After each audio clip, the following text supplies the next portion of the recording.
something that makes me come into your presence, my helper. There is something that makes me run into your presence, my helper. There is something that makes me run into your presence, my helper.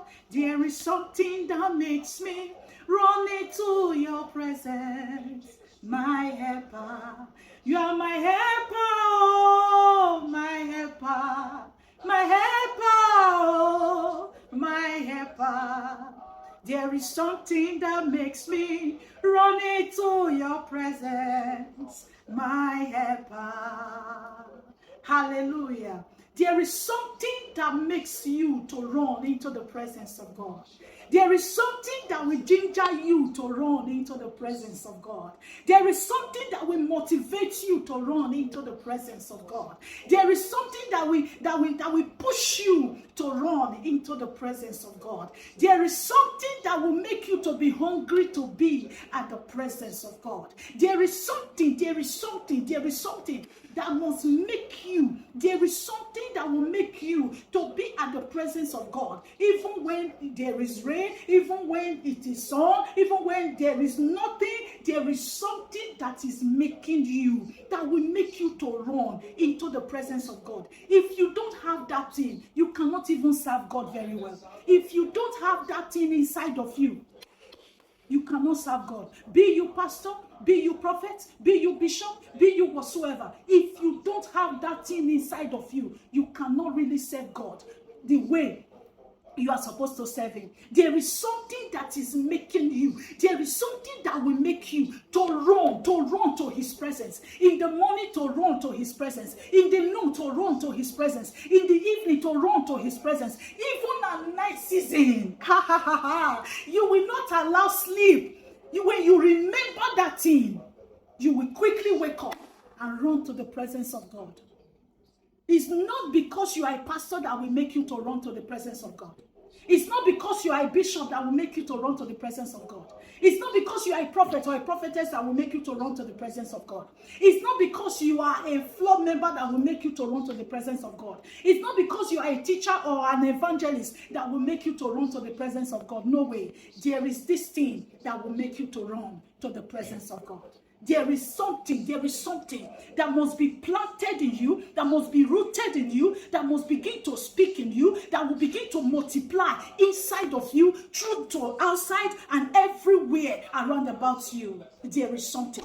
Let's quickly see the thing that will make you to run to the presence of God at every given point in time, that will make you to be hungry, that will make you to be hungry, that will make you to dwell in the presence of God, that will make you, that will stable you in the presence of God, that you will not be off and on in the presence of God, that you will not think, oh, today I'm tired, I cannot go to the presence of God, tomorrow I cannot go to the presence of God. What is that thing? What is that thing? What is that thing that you must know, that you must hear, that will bring you, that will stable you into the presence of God? What is that thing? Let's quickly see it in the book of Romans.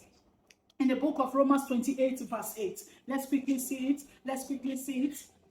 28. And we know that all things work together for good to them that love God, to them who are the called according to his purpose. Hallelujah. Romans 8 verse 28, it says, everything work together. Please, can you take it again? Can you take that verse again? 28. And we know that all things. And we know all things work together. All things. He did not say one thing. All things. And we know all things work together. For good. To them that love God. To them that love God. Underline that place. Underline it. To them that love God. All things work together. Your marital life work together. Your relationship work together. Your business work together. Your education work together. Your husband work together. Your wife work together. Your euros work together. Your pounds work together. Your visibility work together. Your currency, everything that you have work together for good. For good. There is a command there for good. For them, for those that love God. For the people that love God. We are still in that series of loving Jesus is not a choice. Loving Jesus is not a choice. It's a command. It's a command. And that loving Jesus will turn everything around in your life. You cannot say you love Jesus when it's raining. When there is heavy downpour, you will look at yourself. You cannot enter into the rain to serve God. You cannot say you love Jesus and you are not dwelling under his presence. Where is the book of Psalm 91 that said, he that dwelleth in the secret place of the Most High shall abide under the shadow of the Almighty. And I will say of the Lord, he is my refuge and my fortress. My God, in him I will trust.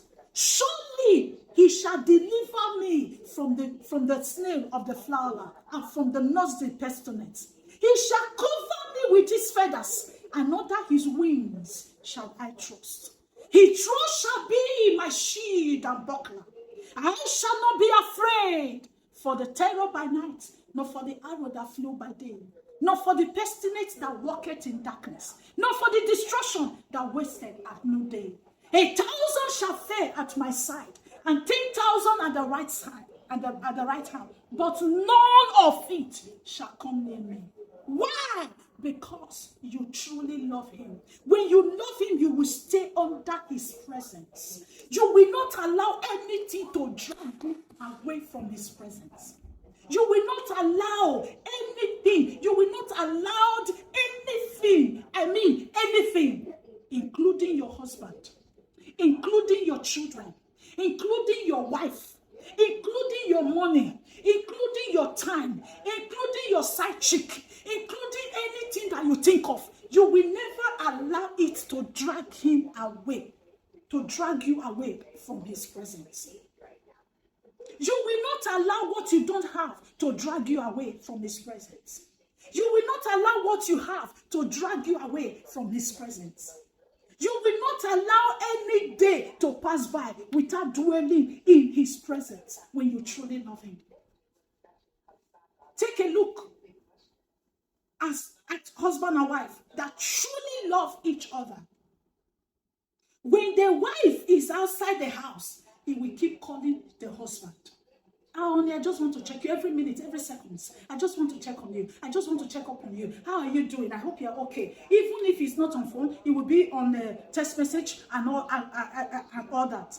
And the husband that truly love the wife, even in the office, babe, I'm just busy. I just want to quickly test you. How are you? How are you doing? I just want to quickly check up on you. How's my kids?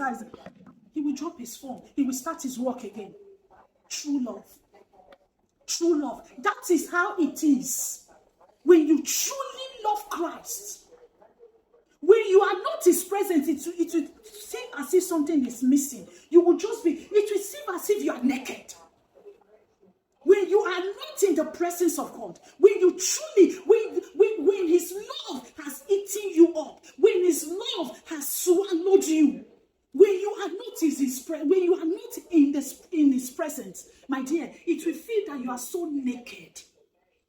You will be so empty without him, without being in his presence. You will be so empty.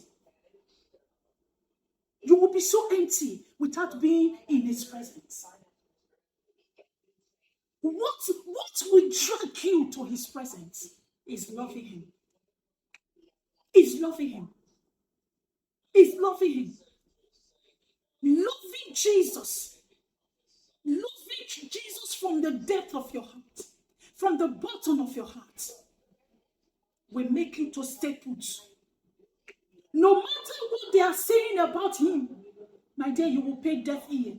Even when poverty come, try to rubbish his name in your life, you will take poverty, my dear. Stay there. Now you know